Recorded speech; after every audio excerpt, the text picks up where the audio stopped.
E aí, gente, Hackman aqui. No vídeo de hoje a gente vai falar sobre a história da inteligência artificial de novo, né? E a gente tava falando no último vídeo, né, sobre aquela conferência, né, de Dartmouth, que foi a primeira lá em 1956 relacionada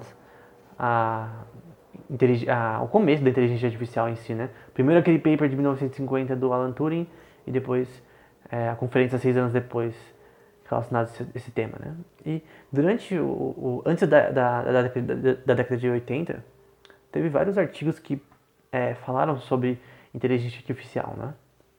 Mas eu vou pular eles todos no momento, porque as coisas substanciais vão vir depois, né?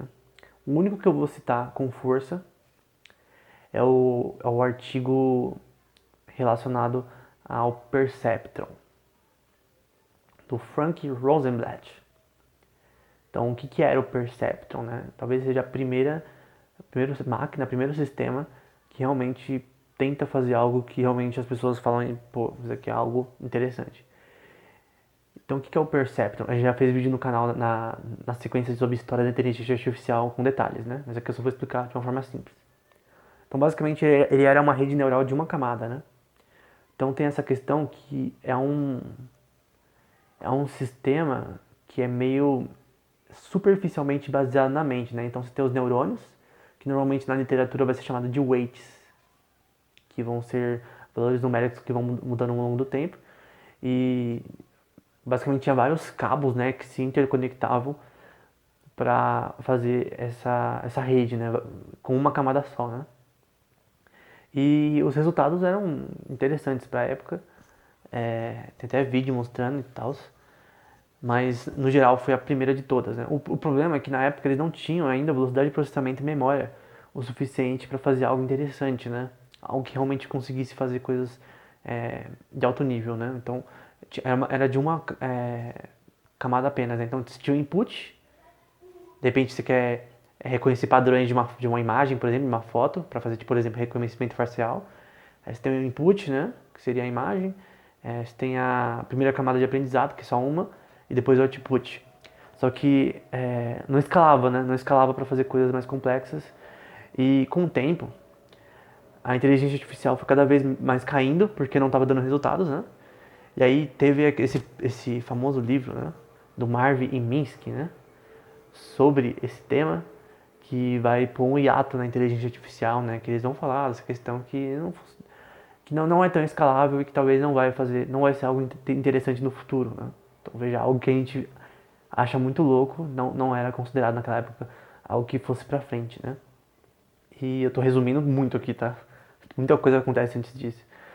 Mas vai ter um hiato chamado de Inverno da Inteligência Artificial, né? Ou AI Winter, né? Que vai ser uma época que poucos artigos vão ser publicados. É... Só que vai ter um cara chamado Geoffrey Hinton, lá na Universidade de Toronto. Se não me engano, eu acho que ele estava em Berkeley, na verdade, antes disso, quando ele publicou esse paper, mas ele era um cara, na verdade, da área da psicologia, né? Depois foi para neurociência, computacional e... Aí, respirar. E depois começou a escrever artigos relacionados a esse tema, né? E um artigo que a gente já analisou na história da inteligência artificial nos vídeos da playlist do canal, né? Acho que o vídeo 17, eu acho, que é as Boltzmann Machines, né? Então ele vai escrever vários artigos relacionados a isso, né? Como Boltzmann Machines, né? Que seria uma máquina probabilística, né?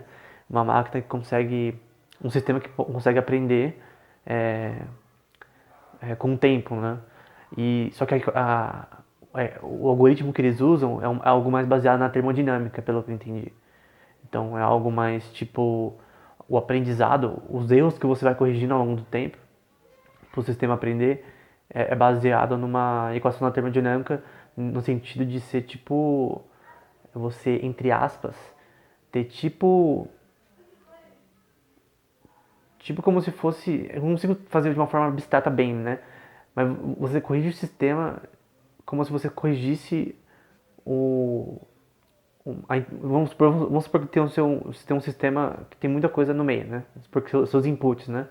E você quer corrigir os seus erros ao longo do tempo de uma forma a tentar saber qual é a minimização de erro que você precisa para corrigir o erro no sistema, usando uma equação de termodinâmica.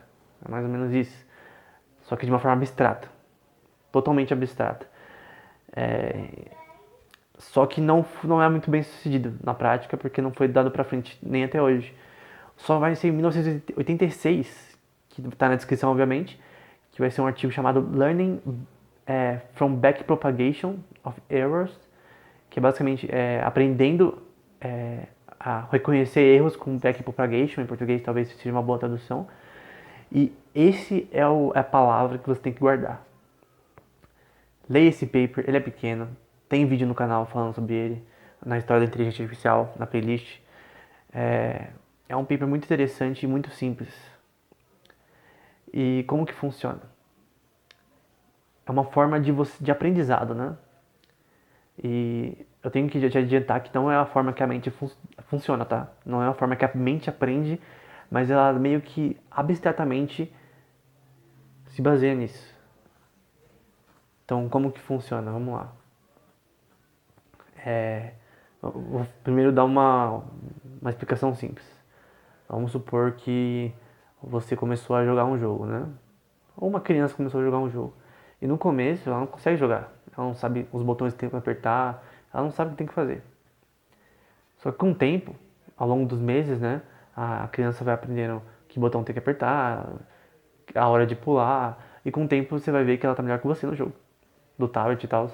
Então, o aprendizado da linguagem, né? Então, a pessoa, no começo não sabe nada de uma língua. Ela não sabe falar oi, não sabe falar tchau. Ela não sabe sintaxe, não sabe morfologia. Mas com o tempo ela aprende pelos seus erros, né? Alguém vem e fala, você não pode falar tal palavra no Japão, por exemplo. Você não pode chamar alguém sem um honorífico. A pessoa já fala, nossa, então não vou fazer mais isso. Ou outra forma, a pessoa quer dar bicicleta. Aí ela vê que ela não pode, de repente, ir muito para a esquerda quando ela está andando de bicicleta, senão ela cai. Então, tem várias formas de que a gente aprende através dos erros, né? Então, abstratamente, essa é a coisa mais interessante relacionada a backpropagation, né? Tem essa questão de você aprender através dos erros. Só que isso é na prática, na vida real, né? Você aprende através dos seus erros e você vai se corrigindo. Só que como sua mente faz isso, não é algo que a neurociência pode responder atualmente. Então, a gente pode falar sobre isso em outro vídeo, mas atualmente a neurociência não consegue responder com detalhes substanciais como o aprendizado acontece na mente, né? Como a gente pode computacionar o aprendizado. Só que o backpropagation é uma forma de você corrigir erros de um sistema. Então toda vez que você, vamos supor que você treina o Flappy Bird, por exemplo, um sistema a jogar Flappy Bird, a jogar um jogo. Então ele tenta uma vez e erra, e perde, né? Morre. E ele vai tentando várias vezes. Toda vez que ele perde, como que vai acontecer o aprendizado? O backpropagation é basicamente uma equação de cálculo, literalmente de cálculo, diferencial, cálculo multivariado, né? Que basicamente você vai atualizar o sistema e achar o menor gradiente dentro desse sistema. Então imagina um gráfico tridimensional e você vai ter meio que coisas que vão ficar assim, né? Mais para cima, mais para baixo, num gráfico tridimensional que eu vou colocar na referência uma imagem. Então você tem que achar o menor gradiente, é chamada de gradient descent. Então você tem que achar o menor gradiente no seu sistema para você corrigir os erros. Então você quer achar como mudar os seus parâmetros da rede, as sinapses artificiais da rede, que são os weights que eu falei antes. Você tem que corrigir os erros, tem que achar o seu gradient descent, tem que achar a forma de calcular os erros ao longo do tempo. Então, basicamente é o cálculo de gradiente, né? Então, o backpropagation é isso, você calcula os seus erros que você cometeu, né, ao longo do tempo no sistema e você atualiza a rede, né? Então, vamos supor que você tem um sistema a jogar Mario, que a gente também já fez vídeo sobre isso, né? Inteligência artificial no Super Mario. Então, toda vez que o seu bonequinho erra, vai calcular o gradiente e vai tentar de novo, vai calcular o gradiente e assim até ele começar a aprender. Então, o aprendizado acontece através disso. É claro que hoje em dia tem vários outros modelos de inteligência artificial que vão ter backpropagation, mas é um design um pouco diferente um do outro. Mas backpropagation vai ser algo em comum que é bem interessante de se notar, né? Como o primeiro algoritmo que realmente foi importante na inteligência artificial para dar uma guinada forte.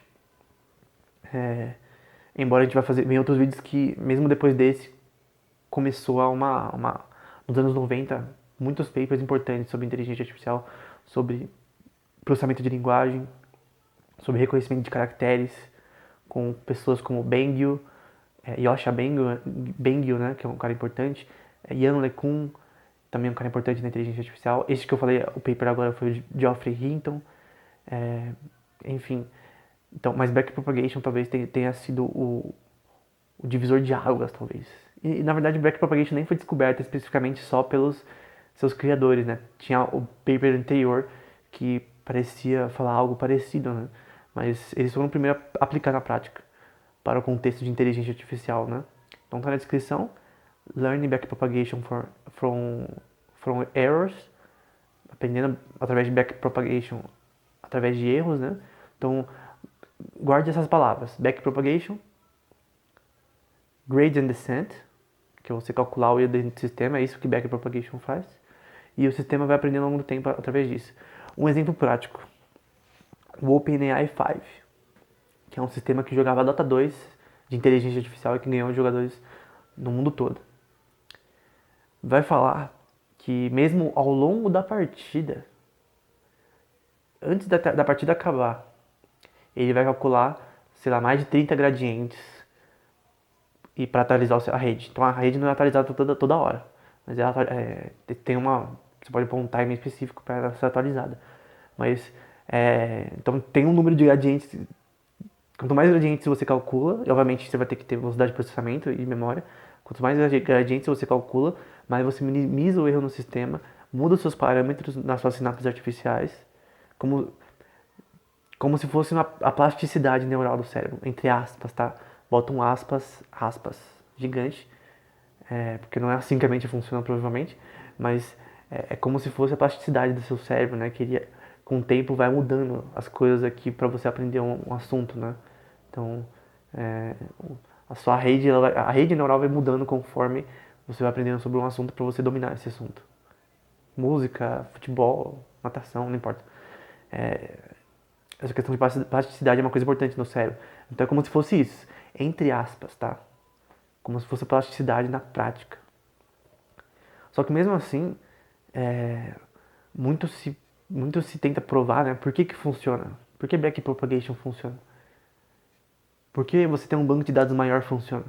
E isso é uma coisa que talvez a gente fale em outros vídeos, né? Então lembre sobre isso. Uma propriedade específica de inteligência artificial é importante, chama backpropagation e gradient descent. Então, lembre disso e você já vai ter lembrado de algo bem importante. Então, até mais.